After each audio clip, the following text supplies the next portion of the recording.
Okay, thank you for allowing me time to give a presentation.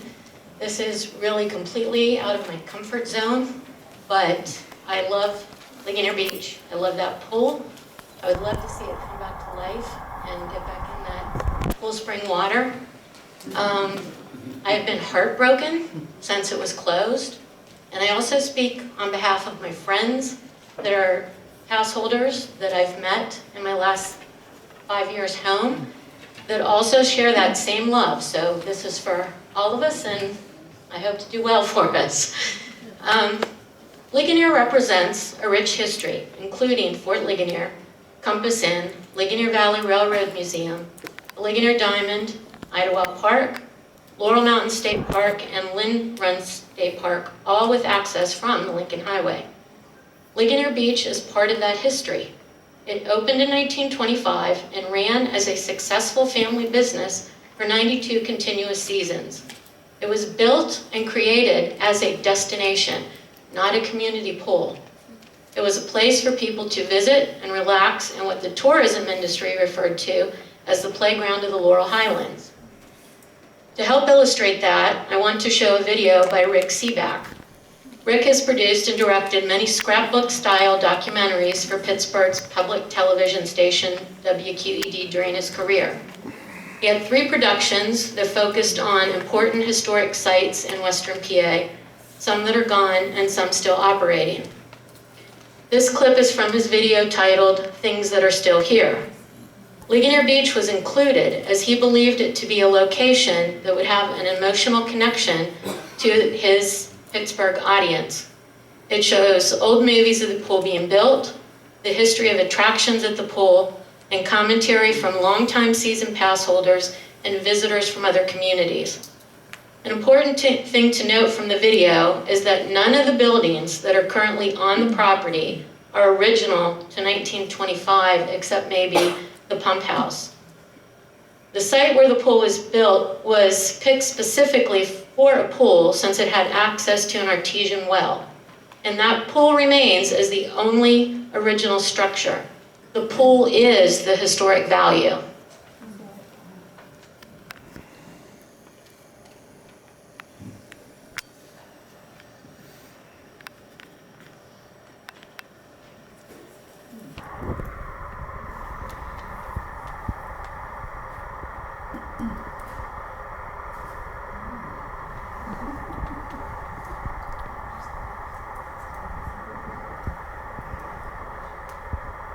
Family out in Westmoreland County. They opened a giant swimming pool known as Ligonier Beach in 1925. It's still here, and it's a vivid way to preserve ordinary history. Old movies can put us in the past and help us understand the allure of places even in times gone by. Now, these movies were shot by the Gallo family out in Westmoreland County. They opened a giant swimming pool known as Ligonier Beach in 1925. It's still here, and it's a very cool place. All these trees here, everything's green, and it just has a feel. It gets you out of that damn city. I came here as a teenager. That's where we came to meet girls and everything, you know. People swim here when they were little kids. They're bringing their grandchildren now. That's how long the pool's been here. It's a great place to meet your friends here. Mostly every day I make a new one. We come here every day that we can.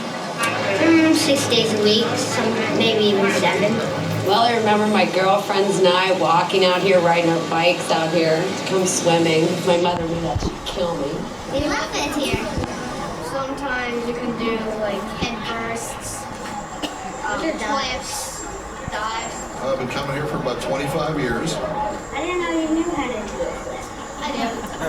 Probably 50-some years. 2-3 times a week from Pittsburgh. Why'd you say you did it?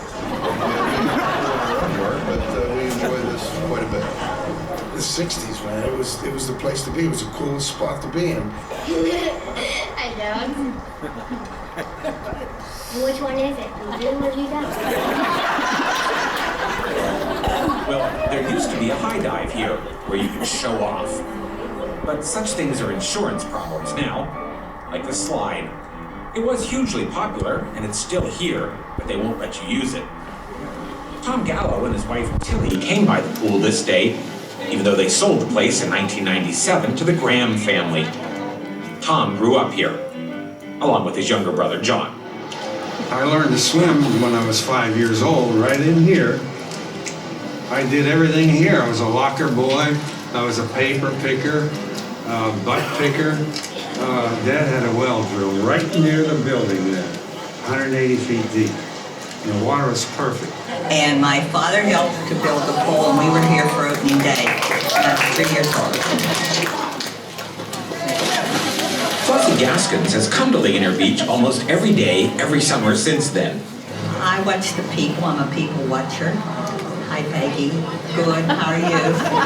And I read and just enjoy. People, they'll drive for an hour and a half to get here, and they have their chairs they usually sit on, and they want them. I mean, that people have been coming for years. We always try to get here when the place opens so we can get one of these chairs. Everybody fights for the chairs. But if we're not here early, we don't get one of the chairs.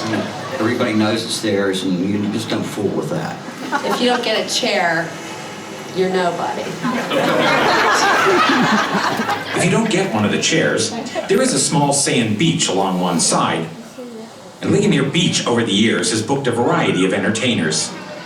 They used to have big bands. My parents came up when they were going together.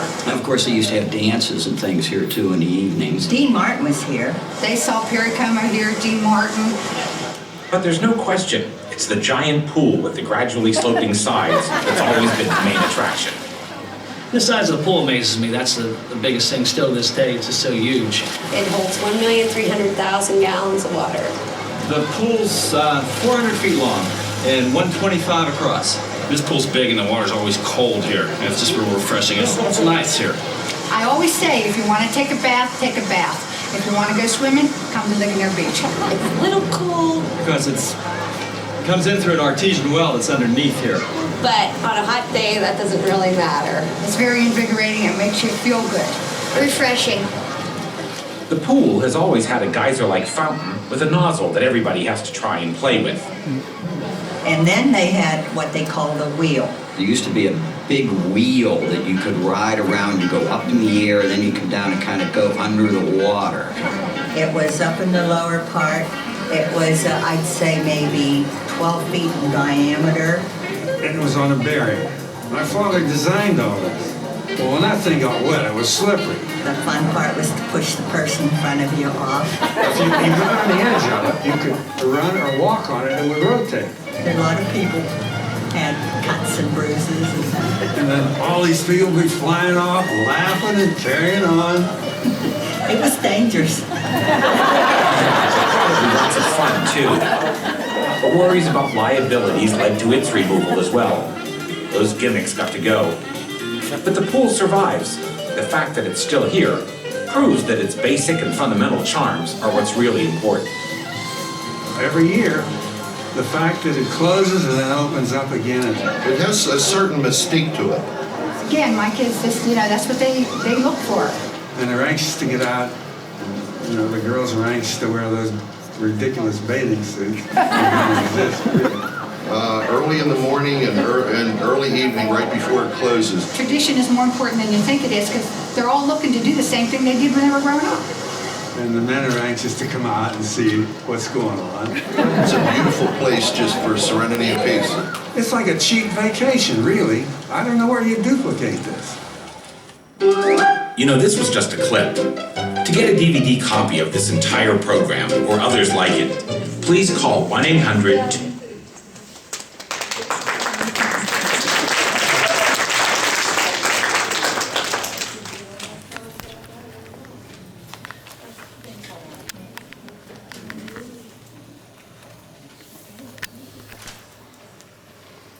I moved away from here in 1980, and when I came home, started swimming again in the pool in 2015. I actually met a lot of the people in that video, and that video was in 2001. They were still coming there and still swimming there every summer, and a lot of them did not live in Ligonier. They came from Pittsburgh and Monroeville to swim at that pool. So when I learned Ligonier Township was going forward with a plan to purchase the beach, I kind of had hope again that, you know, the heartbreak would soon go away. And that turned back to despair when I found out that they said that it possibly could not open because it was out of compliance. The slope sides were brought up as one of the main issues. Since I knew that Dormont Pool in Pittsburgh had slope sides, was built during the same time period as the beach, and was still in operation, I decided to do some research to understand current regulations and find solutions. I started by calling the Department of Conservation and Natural Resources, as I knew there was a grant request for funds submitted to their organization by the township. I asked what the requirements for swimming pools were if money was obtained from their organization. Their only requirement was that it must meet the American with Disabilities Act compliances. I asked about slope sides and diving boards and was informed that they did not regulate those items. So I continued my research to find out what authority did regulate pools, and that responsibility is with the Pennsylvania Department of Health. I was referred to Lauren Fike, who is the environmental health specialist for our area, which includes 11 counties. So highlights from our call on July 3rd of 2019 are as follows. I asked if you could have slope-sided pools. She said that there are many in the area that still operate today, and that Ligonier Beach's original permit to operate is on file and only needs a change in ownership form sent to them. I brought one of those forms with me today. There's a $10 fee, and I have $10 I can forward to you also. I also asked about pools being in flood zones. She said that many pools are purposely built in flood zones as they are able to withstand floods. After all, they are built to hold water. ADA compliance, it is a federal regulation, and the health department recommends that you do follow that, but they don't have it as a requirement. Some of the options for ADA compliant is to either have a zero entry pool, which is a built-in ramp, which obviously Ligonier Beach with the slope sides and the shallow end, we would be more than capable of taking care of that. Or you can use lift systems, both with stationary or portable options available. There's also the Virginia Graham-Baker Act. It's a federal regulation also recommended by the health department. This requirement is to prevent drowning and drain entrapment. A pool with only one drain has to have a vacuum release system or automatic pump shutoff system to be converted to a two-drain system, and both types must have approved drain covers. A friend of mine, we swim at Camp Sequanota in Jennerstown a few Sundays out of the summer when they allow us to visit. And they have upgraded their pool to comply with both of the above federal regulations. Their director, Nathan Pyle, was helpful in explaining to us how those worked, and they are much needed safety features.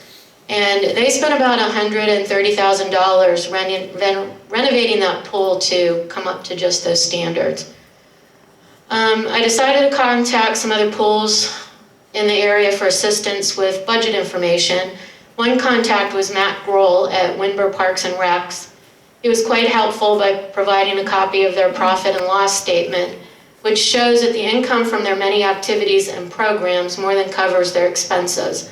They have swim programs and pavilions. They actually have, I think, a small playground facility there. And when we talked about chlorine, he suggested that I speak with Lou Smith, who is the local chlorine distributor, for a better idea on chlorine costs for the pool the size of Ligonier Beach. So when I got in touch with Lou, I found out he not only supplied chemicals to Ligonier Beach for many years, but has experience with commercial pools of this type and has done repairs in the past. He's familiar with the filtration system, which is basically troughs, sand, and screens, which we saw those on the video. And he said that there would be mud in there that could easily be cleaned out, but if we'd have to move those because of, as being explained, the floodway, being in there, to move it, we would have to build a new one. But it seems like the structure above the filter house was nothing related to filtration. So what I'd like to propose, I would like to get approval to have Lou Smith be part of this process. If he can be granted access to inspect the property and give us guidance for the pool, the pump house, and the filter house. He doesn't do repairs anymore himself, but he can help us obtain local companies that could work with that. I like what Ralph said about private company running this. One of the issues with that is they wouldn't be able to receive grants. There are grants available for the Virginia Graham-Baker Act with the filters. You can apply for grants, and they will help, for safety reasons, get that up to code. So I was hoping that we could look at contacting some of the local existing and proven nonprofits to see if they're willing to take us under their umbrella and talk to local foundations to see if we could get the funds to bring the pool back into compliance. Now, with seeing the pictures today, I realize there's more damage, some of it from sitting for so long. So it might take a little bit more than I was realizing, but I think, if we could get it up and running and with administrative help from a nonprofit for proper management and promotion, the pool can be self-sustaining. Ligonier Beach, which holds 1.3 million gallons of water, is the third largest swimming pool in Pennsylvania.